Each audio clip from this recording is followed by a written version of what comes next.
This is a quick note about the connection, or actually the disconnection between spirituality and love. I see many people think that because someone is spiritual, they must be loving, and they're then surprised. It's like, how come this is a spiritual person and they're so selfish or so cruel sometimes, or seeking power? Well, the reason is that not all spirituality is around love. Actually, there are several axes that spirituality can be focused on, and one of them is power. And a lot of the spirituality of the world was actually based on power. Most of the religions actually develop spirituality that is based on gaining power, authority, being um, the word of God,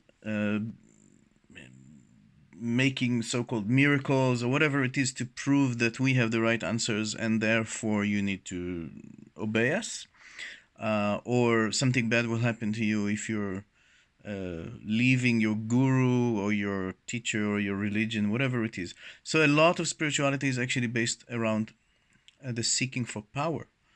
You can think about it even with the KGB. They were doing all kind of researches around spiritual powers, telepathy, and all kind of things like that. Well, it wasn't because they were so loving beings there. It was because they were looking for power.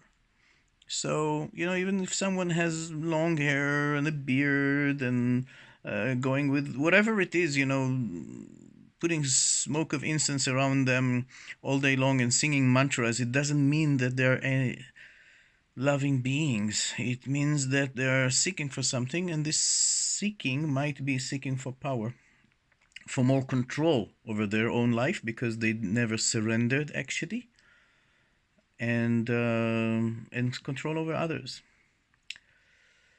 Yep, a lot of racism in religions, in groups, is based on spiritual ideas. The Nazi ideology was based on mysticism, but this is mysticism that actually support power over and support the Nazi ideology, which was not loving.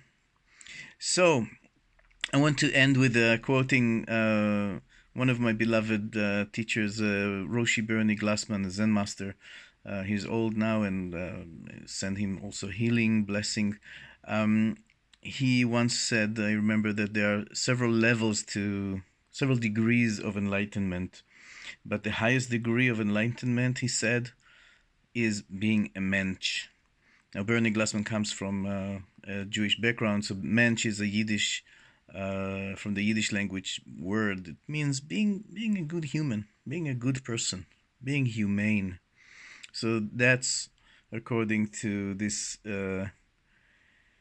Zen master. The highest degree of enlightenment is being just a good person.